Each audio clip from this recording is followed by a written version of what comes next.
Bem, muito boa tarde, uma vez mais, um webinar Roll to Play. O meu nome é Pedro Brito, sou o vosso anfitrião desta sessão de hoje.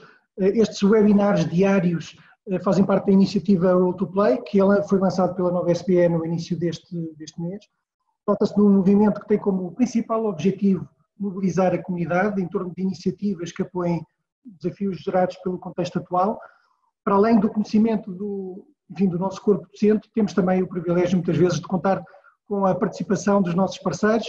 Hoje é um caso, pela Fundação Carlos Gulbenkian e no engenheiro Carlos Moedas, que em conjunto com o professor Daniel Traça, irão analisar algumas das implicações desta mudança de paradigma para a sociedade e também para as empresas.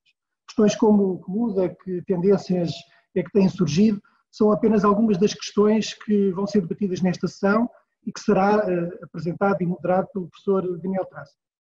Aproveito apenas para convidar toda a audiência para colocarem as vossas questões através do sistema de Q&A, que vão encontrar disponível na barra do Zoom, na parte inferior do vosso ecrã, pedindo que utilizem o Q&A e não o chat para este efeito. Sem mais demoras, dou as boas-vindas uma vez mais ao engenheiro Carlos Moedas e ao professor Daniel Traça para darmos início então a esta sessão. Mais uma vez, boa tarde a todos, bem-vindos a esta sessão. Obrigado, Pedro, eu sobretudo obrigado ao Carlos Moedas por estar hoje aqui connosco nesta conversa que eu acho que é importante para todos. Uma palavra só para explicar um bocadinho desta iniciativa. A Nova SBE quer, obviamente, continuar a dar aulas e temos continuado a dar aulas, a fazer investigação, mas também está consciente que nesta crise, que é uma crise que afeta todos, a solução virá de todos e virá de cada um encontrar o papel que quer desempenhar, o role, the role to play de cada um na solução para esta crise. Uns contribuirão com pensamento, outros contribuirão com ação, outros contribuirão com a reflexão, mas acima de tudo cada um de nós tem que sentir que faz a diferença, que ajuda a encontrar soluções e que trabalha com a generosidade e com a responsabilidade que é preciso para sairmos todos juntos desta crise. Este seminário é exatamente sobre isto. O nosso convidado hoje é o Carlos Moedas. Faz parte de uma parceria entre a Nova SBE e a Gulbenkian. A Fundação Carlos Gulbenkian é um parceiro da Nova SBE da longa data e, sobretudo, nos tempos mais recentes. E a conversa que nós queríamos ter aqui e para a qual vocês vieram é pensar um bocadinho não só nesta crise, mas um bocadinho no futuro, pensar no que é que depois de resolvida a pandemia, que impacto é tudo isto terá nas nossas vidas e, sobretudo, mais do que o impacto que isto terá, como é que podemos começar já hoje a preparar-nos para essa realidade que vai chegar no próximo ano e nos próximos períodos. E se calhar a primeira pergunta que eu lançaria ao Carlos Moedas é exatamente esta. Será que nós, como seres humanos, como sociedades humanas, vamos fundamentalmente alterar-nos depois desta crise ou voltaremos a ser humanos, a estar uns com os outros e a ser exatamente os mesmos que somos há décadas e há centenas de anos? Muito boa tarde, muito boa tarde, Daniel, boa tarde ao Pedro Brito e a toda a equipa. É com muito gosto que aqui estou para falar um pouco convosco sobre aquilo que estamos a viver e dar desde já os parabéns à Universidade Nova e àquilo que tem sido a parceria com a Fundação Carlos Gulbenkian nestes últimos anos e que estamos realmente muito contentes. Mas falar um bocadinho do que estamos a viver. E o Daniel pergunta se esta pandemia nos vai mudar como pessoas. E isso faz-me lembrar sempre uma história que ligará também muito naquilo que vamos falar hoje, quando nos anos 70 o Zhou Enlai encontra-se com o Kissinger e o Kissinger pergunta-lhe "What do you think about the French Revolution?" E o Zhou Enlai diz "It is too soon to tell." E eu acho que realmente vivemos aqui um momento em que nós ainda não temos a certeza sobre aquilo que vai ser o efeito desta crise naquilo que é a nossa humanidade. Porque o vírus tem esta característica extraordinária de utilizar a nossa própria humanidade. E a nossa humanidade aqui é o que é gostar de estar com as pessoas, é gostar de tocar as pessoas, é ver alguém aflito e ajudarmos essa pessoa. E o vírus está a utilizar esse nosso valor dessa nossa humanidade contra nós. E, portanto, nós ainda não sabemos o efeito que isso vai ter naquilo que nós somos. Mas temos a certeza de duas coisas. No outro dia, eu não sei se viram, talvez o melhor discurso até agora que foi feito durante esta fase por um líder foi de um homem que costuma estar na sombra, que é o presidente alemão.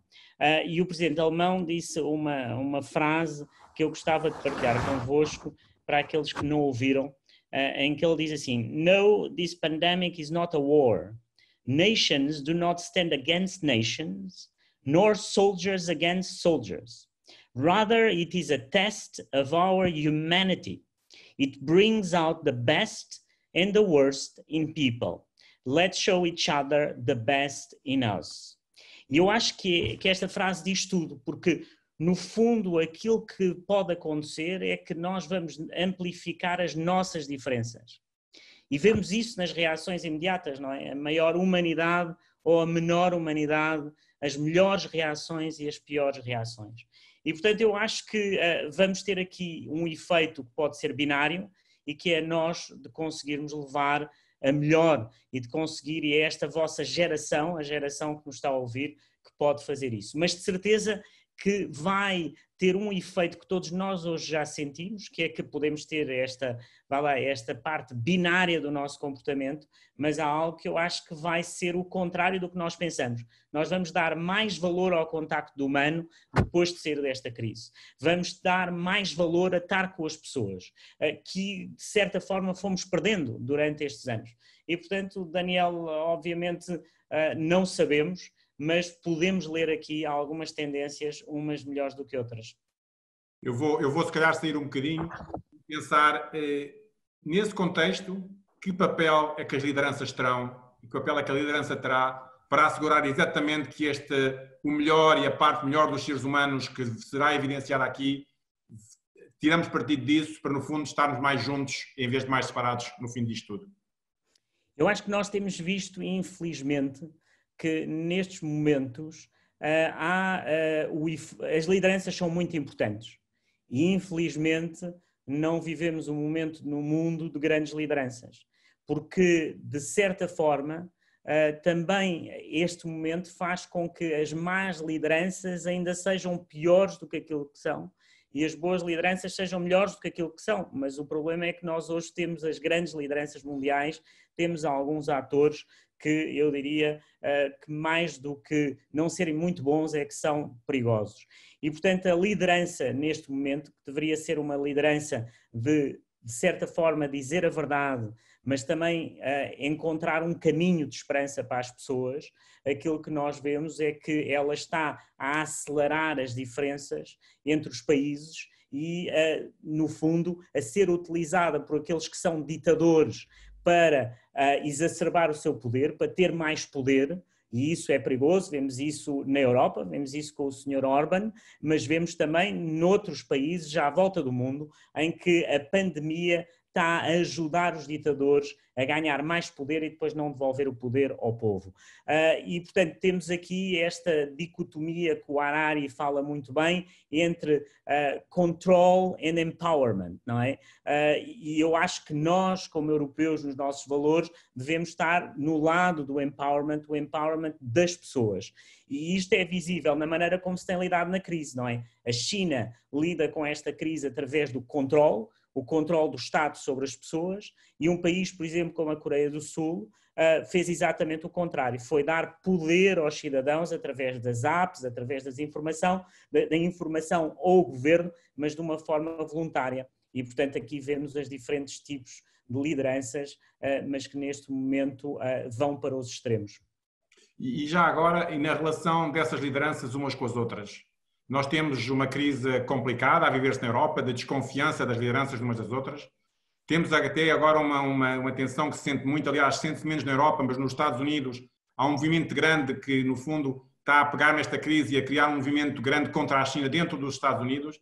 Portanto, a relação das lideranças com as suas nações vai ficar alterada e tem essa ambivalência que explica entre, por um lado, o empowerment ou o control, mas e a relação das lideranças umas com as outras, entre esta diferença entre aqueles que conseguem estar juntos, solidariedade, corresponsabilidade, e aqueles que vão, no fundo, acatar responsabilidade uns aos outros e criar ainda mais tensões a nível da geopolítica internacional, e não só a nível das nações, dos Estados Unidos e Europa e da China, mas também dentro da Europa.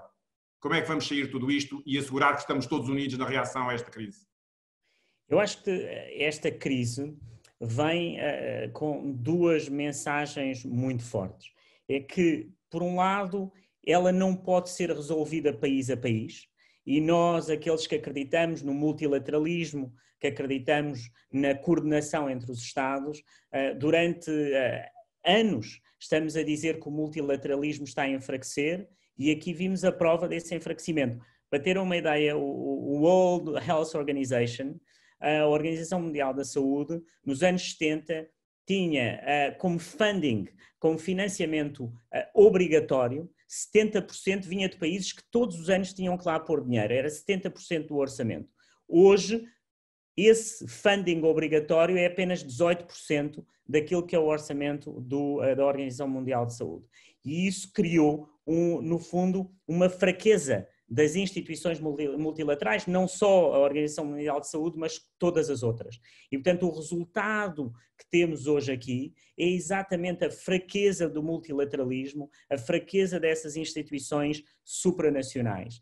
E o vírus veio, no fundo, provar que sem organizações multilaterais, sem coordenação acima dos Estados, nós não vamos conseguir resolver este problema. Aliás, é interessante ver o Salvini, a Marine Le Pen, o Wilders, onde é que eles estão? Eles não estão a falar, ou pelo menos não estão a falar com a mesma voz e o mesmo impacto que tinham, porque não têm mensagem. Neste momento eles não podem ter mensagem. Eles podem dizer que se fecha as fronteiras, mas fechar as fronteiras por uma razão de saúde pública, isso sabemos, mas vamos deixar de coordenar entre os Estados. Por exemplo, imaginem que a Comissão Europeia tinha o poder, que não tem, não é, de ter definido um lockdown de toda a Europa ao mesmo tempo. Isso teria, de certa forma, tido um resultado muito melhor do que cada país poder definir o seu lockdown em tempos diferentes. Vai fazer com que tudo demore mais tempo. E, portanto, eu tenho esperança que esta crise venha um bocadinho acordar e dar aos países e aos líderes um argumento para não continuar a fraquejar o multilateralismo a nível internacional. Porque esse é, para mim, o efeito pior que temos tido nos últimos anos, e os Estados Unidos, infelizmente, nos últimos anos têm sido um dos grandes, ou um daqueles que mais têm criticado o multilateralismo, que isso possa ter aqui um efeito contrário. E, portanto, esta fricção entre os líderes não resolve o problema. E eu acho que o discurso do presidente Macron ontem, que foi um grande discurso pela sua humildade, de dizer: eu, França, como grande país, cometi erros, e esses erros foram também não coordenar a nível europeu, eu acho que terá um significado muito grande para o nosso futuro. Infelizmente, esses ventos nos Estados Unidos não parecem chegar aos Estados Unidos, esses ventos, e a posição do presidente Trump tem sido um bocadinho diferente. Aliás, a última reação foi ameaçar que o próprio funding da Organização Mundial de Saúde não seria não só aumentado, mas seria diminuído. Portanto, claramente há um desafio, e esse desafio continuará e vai exigir de nós também, porque no fundo estamos em democracia e os líderes são eleitos por nós, e portanto vai exigir de nós continuar a exercer o nosso direito e a exigir mais dos nossos líderes. Sem dúvida, eu acho, Daniel, é interessante porque é exatamente o efeito. O Danny Roderick tem um artigo recente que fala exatamente do inflacionar dos extremos. Mas aquilo que nós estamos a ver hoje nos Estados Unidos é que pela primeira vez o Joe Biden está à frente em termos de intenções de voto, vale o que vale, mas nunca num primeiro termo de um presidente americano estávamos nesta situação, nesta altura. Portanto, pode ter aqui um efeito nas eleições americanas, e eu penso que aquilo que vamos continuar a ver é o presidente americano exatamente a inflacionar as suas posições, a extremar as suas posições, mas, aliás, é muito interessante, eu não sei se repararam, que o presidente americano não utilizou o full power do seu federalismo nesta crise, e isso é que o está a matar. Ou seja, os Estados Unidos, que são um Estado federal, que podia ter feito esse lockdown geral dos Estados Unidos no seu todo, o presidente decidiu dar mais poder aos Estados. fez exatamente aquilo que não se esperaria, que foi devolver o poder aos Estados, quando ele, como Estado Federal, podia ter feito aquilo que a União Europeia não pode fazer. É um fenómeno que ficará para a história. Carlos, se calhar agora num assunto um bocadinho diferente, falar um bocadinho da economia e também comparar. Uma questão, quer dizer, nós vamos continuar a ser humanos, vamos continuar a querer tocar-nos uns aos outros, talvez reconheçamos que fazemos mais em conjunto do que separados, como referiu, mas eu se calhar deixava, há um desafio, as economias vão mudar. Hoje, a forma como nós estamos, o impacto de questões como trabalhar à distância, que todos nós receávamos, hoje fomos obrigados a fazê-lo e finalmente descobrimos que não era tão difícil como era necessário. Portanto, as economias de facto vão mudar não só por causa da crise agora, mas vão mudar porque nós vamos descobrir factos sobre o funcionamento da economia que não conhecíamos e que nos vamos adaptar. Que tipo de mudanças é que está à espera que aconteçam e, sobretudo, como é que os países, e Portugal nomeadamente, deve preparar para que neste ambiente de mudança da economia nós não fiquemos para trás e, pelo contrário, tentemos tirar partido de tudo isto para chegarmos ainda mais à frente, para conseguirmos maior crescimento económico e para dar melhores condições àqueles que vivem em Portugal. Eu penso que a crise vai ter na economia, obviamente, um impacto dramático no crescimento e, portanto, isso todos estamos conscientes e já está muito falado, mas eu gostava de pensar mais a longo prazo, não é? O que é que vai sair daqui e o que é que vamos ser. Eu acho que temos aqui alguns pontos interessantes desta crise que deveríamos refletir como pontos que podem ser oportunidades. O primeiro é a aceleração de uma mudança em certos setores, e aqui falo sobretudo naquele que me apaixona mais, que é o digital, em que nós em certos setores vimos acontecer em décadas, em semanas. Nós falávamos muito da digitalização da educação e, obviamente, como em todas as mudanças, muita resistência. Falou-se durante décadas e agora, em semanas, as universidades, as escolas secundárias conseguiram se organizar nessa mudança como eu nunca tinha imaginado. E eu penso que isso vai ter um efeito extraordinário para o futuro. E em que, obviamente, eu acredito que uma universidade terá sempre um lugar físico. O contacto físico é sempre essencial, mas há muito que vai ser feito em digital e que nós estávamos numa mudança lenta e acelerou. O segundo setor é na saúde. Na saúde nós, durante anos, falámos nas teleconsultas, na telemedicina, algo que tinha uma grande resistência e, obviamente, isto acontece em todos os setores. Os médicos diziam, mas a telemedicina não é a mesma coisa que a presença física. Não é. Mas discutiu-se durante décadas e hoje, ainda há pouco, passo uma publicidade, recebi uma mensagem do Hospital da Luz, que costumo ir, em que me diziam pode marcar a partir de agora a sua consulta online através da telemedicina. Isto é um salto extraordinário e que vai evitar muitas vezes deslocações a hospitais ou a consultas que não fariam sentido. E, portanto, se olharmos para cada setor, nós temos aqui uma aceleração positiva. Depois teremos, sem dúvida, uma aceleração extraordinária daquilo que é o futuro da economia verde. As Nações Unidas, tivemos também alguns CEOs a reagir imediatamente sobre este ponto, que estamos cada vez mais a fazer a ligação entre o ambiente e as pandemias. Entre o ponto que o homem e os animais, com o desenvolvimento e com uma economia linear, se foram aproximando cada vez mais. E, portanto, vamos ter aqui uma oportunidade muito grande para, de uma vez por todas, dar esse salto na economia verde. E quando falo em economia verde, falo, obviamente, em economia circular, que é parte desse movimento, em que os acionistas vão exigir essa mudança às empresas.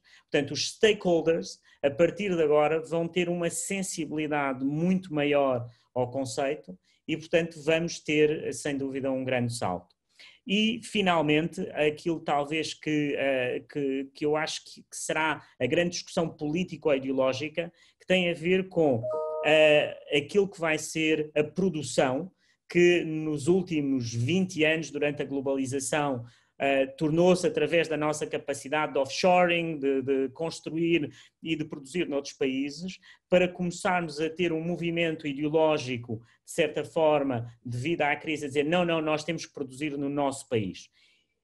Eu poria a discussão de uma maneira diferente, é que o digital, o 3D, a impressão aditiva vai nos transformar e está-nos já a transformar a maneira como produzimos, ou seja, nós já não precisamos estar a produzir grandes quantidades na China ou noutros países da Ásia, podemos fazê-las muito mais perto de nós, no onshoring através do 3D, da impressão 3D, da impressão aditiva. E, portanto, estes saltos vão acontecer e, portanto, eu gostava de acabar aqui numa nota mais positiva dentro da situação terrível que estamos todos a viver, obviamente. Obrigado, Carlos. Vamos ver, Pedro, não sei se tens aí algumas questões. Sim, temos uma série de questões colocadas pelos nossos participantes. Infelizmente, não vamos ter tempo para mais do que duas questões. Eu começava por colocar aqui uma questão que foi colocada por um dos participantes. Será que vamos aprender e aplicar essas aprendizagens para fazermos realmente mudanças impactantes na sociedade, quer ao nível das lideranças, quer ao nível da sustentabilidade? Eu penso que os políticos são aquilo que as pessoas querem e, portanto, os incentivos que a sociedade, de certa forma, ainda não tinha para empurrar os políticos a tomarem certas decisões, esses incentivos serão muito claros. E, portanto, os políticos não terão escolha. E esse movimento bottom-up de empowerment da sociedade, ele só vai acelerar. E, portanto, eu nesse aspecto acho que não tenho uma grande preocupação que a própria sociedade vai empurrar para essas decisões e essas grandes mudanças. Muito bem. Não sei se o Daniel quer complementar com algum... Quer dizer, eu estou de acordo que os desafios se veem.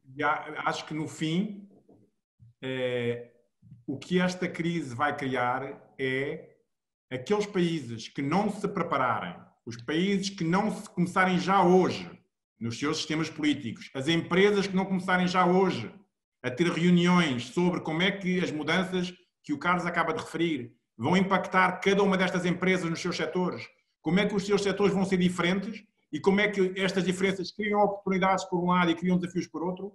Quem não começar rapidamente a pensar que mudanças é que isto vai criar a prazo e como é que eu me preparo para elas, como países e como empresas, vão ver a sua posição competitiva em risco muito, muito rapidamente. E, portanto, eu estou de acordo com tudo o que foi dito, mas sublinharia a urgência de se pensar já, não só os próximos 3 meses, mas começar também já a pensar o próximo ano e os próximos 2 anos, porque vai haver muita diferença, muita mudança, e num ambiente de disrupção e de mudança, nós sabemos que os que chegam primeiro são os que chegam mais longe. Muito bem. Uma última questão para terminar, e aqui talvez para o Carlos, foi uma questão colocada de formas diferentes, mas variedíssimas vezes aqui no nosso Q&A. Será que esta crise irá promover uma Europa a 2 velocidades? Ou em vez de uma Europa mais forte e integrada, ou mais proteccionista, mais isolada?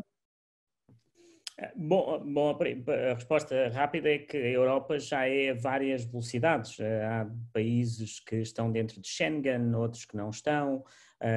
Muitos dos fatores e de muitas das decisões hoje na Europa, há uns que estão na zona euro, outros que não estão na zona euro. Portanto, essas 2 velocidades, elas de certa forma já existem. Aquilo que vai ser necessário para realmente modificar o movimento, de certa forma, de uma certa deterioração das próprias instituições nos últimos anos devido às crises, é se a Europa tiver aqui um papel rápido e imediato na solução da crise. E isso não depende das instituições, mas depende dos países. O primeiro passo foi dado no Eurogrupo, mas ele é um passo do curto prazo. A utilização do mecanismo de estabilidade europeu, portanto, o primeiro passo com 240 mil milhões, aquilo que foi realmente a capacidade do BEI, também com mais 200 mil milhões, e o seguro-desemprego europeu, chamemos-lhe assim. Mas isso não chega. Aquilo que vai ter que ser a grande decisão dos líderes no próximo Conselho Europeu vai ser se vamos ter um grande fundo de resgate das economias ou não, e esse fundo de resgate tem que ter uma dimensão de um certo plano Marshall europeu, que teria que, a meu ver, ser à volta de 10% do PIB europeu. Portanto, estamos a falar no PIB total europeu à volta dos 15 trilhões, portanto, estamos a falar de 1,5 trilhões e, portanto, isso teria que ser a dimensão de um fundo que pudesse ajudar na aceleração destas mudanças da nossa próxima indústria 4.0, da digitalização, da educação, da saúde, e isso é preciso ter uma grande coragem. Vamos ver o que é que sai do Conselho Europeu e, portanto, isso levaria, sem dúvida, a mais integração e a uma melhor Europa. Pedro, eu gostava de ter um ponto. Eu acho que o que está em causa é ainda mais do que aquilo que o Carlos referiu. Quando nós, e o Carlos referiu isso, quando esta crise só será resolvida e é uma oportunidade para fazer com que as pessoas percebam que só saímos dos problemas trabalhando todos juntos e que esta crise vai, de facto, ter a oportunidade para fazer isso, há uma palavra básica que está por trás disto. Nós só trabalhamos todos juntos quando somos solidários neste processo. Quando não somos solidários, começamos a desconfiar uns dos outros e quando desconfiamos uns dos outros, não queremos trabalhar uns com os outros. E eu acho que esta hora é uma hora muito importante na Europa, porque se não houver, de facto, esta vontade de partilha de risco, de saber que estamos juntos, o que vai haver é o caso contrário, é a desconfiança, é a falta de vontade em trabalhar em comum, e com esta desconfiança, esta falta de vontade de trabalhar em comum, a Europa faz pouco sentido. Portanto, eu acho que o que está em causa, mais do que o status quo ou uma solução, é uma solução de solidariedade e de apoio ou uma falta de confiança que vai acelerar o movimento que já vinha atrás de falta de vontade de trabalhar em conjunto, com riscos para o projeto europeu, que acho que vão ser enormes e que aí sim esta geração teria um legado terrível para contar à geração dos nossos filhos. A hora é uma hora fundamental, é uma hora do tudo ou nada e é uma hora em que os europeus têm que demonstrar, os líderes como as pessoas, que partilhar soberania é equivalente a solidariedade e apoio quando os países precisam. Senão, vamos todos recuperar a nossa soberania e isso parece-me faz pouco sentido. Pedro, ficamos por aqui. Muito obrigado. Obrigado, Carlos, por estes insights absolutamente fundamentais para perceber o futuro.